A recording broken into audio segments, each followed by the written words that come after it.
Orlando, Florida, December 25th, 2022, Christmas Day. The time of year that's supposed to be the happiest turned into a nightmare for Runy Medina, a 42-year-old woman who disappeared under suspicious circumstances and still hasn't been found. And the worst part is, it happened in her own apartment. Hi, I'm Paul, and in this video, we're going to talk about the mysterious story of Runy Medina. Runy Lady Medina Pacheco was born in the Dominican Republic. She is described as a hardworking, social, and loving woman, and someone who always put her family first. She has a son whom she loves with all her heart.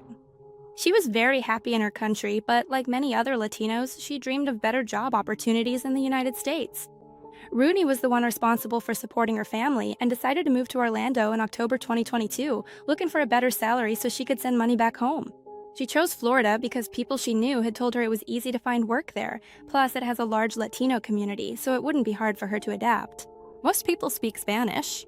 Runy didn't know how long she would stay in the United States, maybe just a couple of months while she saved up some money, or maybe she would stay forever. One thing that made the move easier was that she moved in with an acquaintance, a woman named Giselle Victoria Gonzalez, who was 39 years old.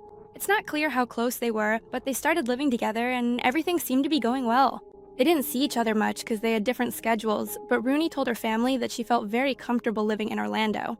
She soon found a job, and the pay was much better compared to what she earned in the Dominican Republic. Runy was happy because her sacrifice was paying off. Let's get to the facts. On December 27th, 2022, Giselle called emergency services and reported Runy as missing. She said she hadn't seen her in days. The officers went to the apartment to take her statement. According to her first testimony, the last time she saw Runy was on December 24th, but on the 25th, she heard her talking on the phone, so she's sure that on the morning of the 25th, she was inside the apartment. Giselle was very tired and stayed in bed until 1 p.m. When she left the room, Runy was already gone. At first glance, it doesn't seem that serious. She's an adult woman, she hasn't been to her apartment in 2 days, maybe she has a boyfriend. To contact her family, the investigation takes a dark turn. Her son said he's called her many times and she doesn't answer, which is very strange because usually she's the one who calls her son every day, and her mom said she called her on Christmas. The phone rang several times until finally an angry woman answered and said, "Runy can't talk," and hung up. She also mentioned that a week before she disappeared, she had a big argument with Giselle because Runy had $3,000 saved in her room and it had gone missing. Giselle told her that she didn't have the money, hadn't seen it, and didn't even know she was keeping that money in the apartment. But Runy didn't trust her. How is it possible that $3,000 went missing in her apartment, which only she and Giselle had access to? When they heard this, the officers started investigating Giselle. If she really did steal the money, could that be a reason why she would want Runy to disappear? A week went by and there was still no sign of Runy. Her passport hadn't been used, neither had her credit cards, her family hadn't heard from her, no one had seen her, and she hadn't shown up for work. The strange thing is that Runy left the apartment without her belongings. She left her wallet, she left her purse. So where could she have gone? The detectives managed to track her cell phone and found something very suspicious. On December 25th, the day she disappeared, her phone and Giselle shared the same location. Wherever Giselle went, Runy's phone went too. With the location data, the officers got surveillance footage from some of the places marked by the locations. The first is Lowe's, where you can see Giselle alone, buying an electric saw. Then she goes to Walmart, where she bought large trash bags, latex gloves, and a lot of soap. Weeks go by. Runy's family is desperate for updates, but the police tell them the investigation is still ongoing. On February 15th, the officers go to Giselle's workplace. They ask her what time she gets off work. She says in 10 minutes. They tell her they need to ask her more questions about Runy's case and if she has time after work to go to the police station with them. Giselle agrees. She seems very calm and cooperative. But when they mention that they have Runy's cell phone locations, something changes. When they asked her why she went to these stores and what she bought, she acted like she couldn't remember. Like, "Oh, I don't remember. It was so many weeks ago." Honestly, I don't know. I don't know why I went. I don't even remember going. But after the officers insisted and pressured her, she confessed to having bought the electric saw. Although she said it wasn't for her, but for an uncle, that it was a Christmas gift. Changes her story a lot. It's obvious that she's lying. The detective knows it. But he also knows that Giselle isn't going to confess. That's why he tells her she's not a suspect of anything. They're just trying to create a timeline and understand the situation. Even so, Giselle wasn't happy and keeps saying, "I don't know, I don't remember, I don't know." Giselle admits to having had Runy's phone on December 25th. She said that Runy left it in Giselle's car because sometimes she would lend it to her. So that's probably where she left her phone, and Giselle went shopping and did whatever else she did that day. So that's where the phone was. But then, when the officers tell her, it's strange because of the phone's location data. You know, like the phone goes into the stores too. Your car can't go into the stores. And she admits that, actually, Runy's phone was in Giselle's bag. But she said she didn't put it there. Runy put it in Giselle's bag. But on the day Runy disappeared at Christmas, Giselle said she hadn't seen her. She said she heard her talking on her cell phone. So, how is it even possible that Runy was clearly talking on her own cell phone? Another important thing is that Giselle admits she had a big argument with Runy that morning. She said that Runy was accusing her of stealing her money and was telling her that if she didn't give it back, she would call the police. But Giselle didn't leave her room. So this argument was just yelling through the closed door. Then Runy leaves the apartment and no one hears from her again. Giselle changes her story again. She said that actually that morning they weren't fighting. That in fact they had never had any problems, never argued, never yelled at each other, nothing. But that morning, Runy confessed something to her. That she was very depressed, that she was thinking about hurting herself, and that she actually hadn't eaten in days. After hours of interrogation and not getting any answers from Giselle, they switch detectives to see if they can get a confession out of her. First, the officer asks her about the money. Why'd you steal it? What'd you do with that money? Did you spend it all, or do you still have some of the money? But she replies that she didn't take it, that she never saw that money, and that she doesn't have it. Then they ask her about the cell phone. Why'd you lie? Why'd you take it? Why did you change your story? Where's the cell phone?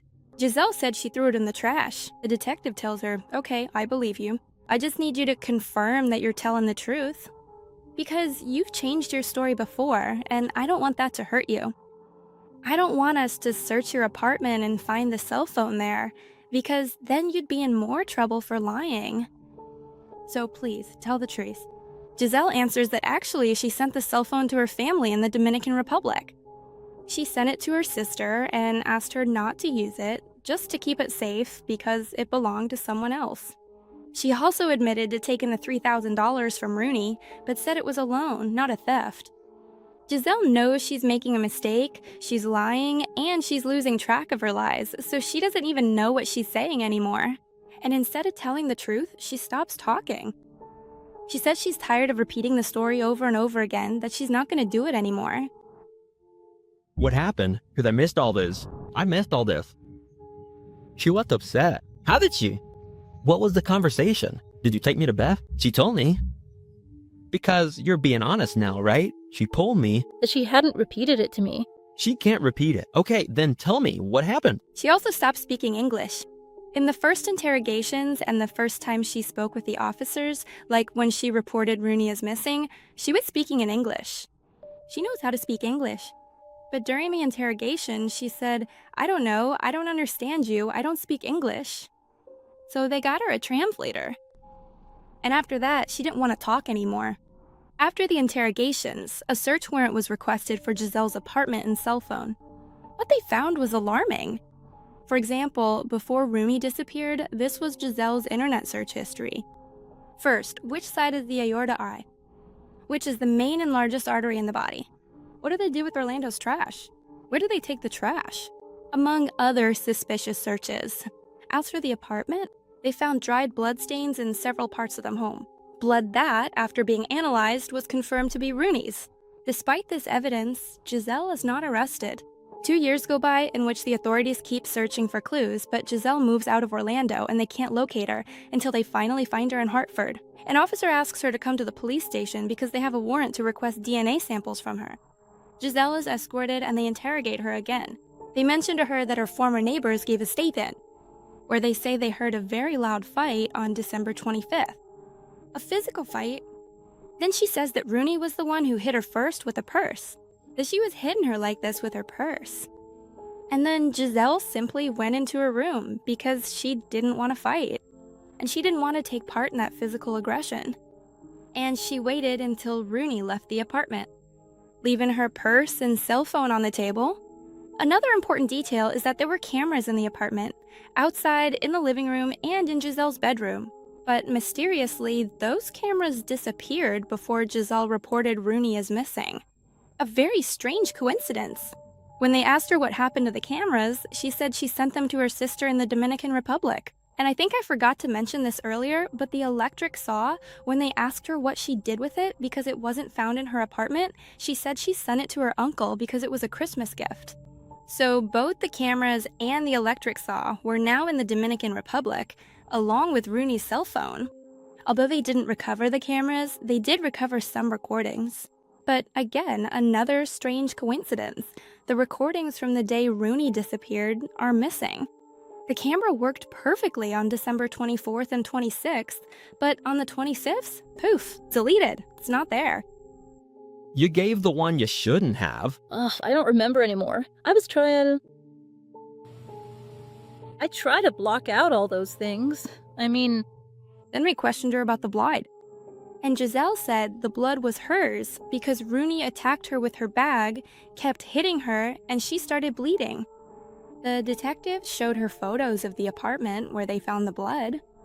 And it wasn't just a few drops, there were puddles. Even though someone cleaned the scene, probably Giselle. Even so, blood is very hard to get out. Maybe you can't see it with the naked eye, but with forensic chemicals, you can find where there was blood. And there was a lot. And Estelle said she doesn't remember where the blood came from. Maybe it was from when Runy hit her in the nose and her nose started bleeding. The detectives were losing their patience. They're telling her there were pools of blood, and she's just like, oh yeah, my nose was bleeding. But the authorities inform her that actually it's Runy's blood. And they also found stains on the ceiling, so how is it possible that if your nose is bleeding, it would splatter onto the ceiling? What is possible is that they were caused by using a power saw, and the blood splattered everywhere. Plus, the officers told her that they spoke with her mom, her uncle, her cousin, her family, her grandmother, the whole family in the Dominican Republic, and nobody knew anything about a power saw. They also talked to customs and the shipping company, and it was the same story.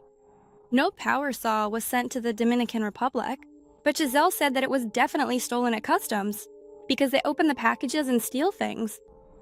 Despite all the evidence, Giselle sticks to her story and claims she's innocent, but even so, she's been charged with second-degree murder, tampering with physical evidence, and theft. She's waiting for her trial in jail while the detectives continue gathering evidence. Runy's family is demanding justice. It's been more than 4 years and his body still hasn't been found. And it's harder to prove someone is guilty of murder when there's no body. You've probably heard the saying, no body, no crime, right? Well, that's not true. There is a crime even if a body isn't found, but the trial and sentencing process is more complicated and slower. With all my heart, I hope Runy gets justice. That's all the information for this video. I hope you liked it. If you enjoyed it, I would really appreciate it if you gave it a like. If you want, leave me a comment, because comments make me really happy. Thank you so much. If you like these kinds of videos and want to see more, please subscribe so you don't miss out when I upload a new one. I love you so much, and I'll see you in the next one. Bye.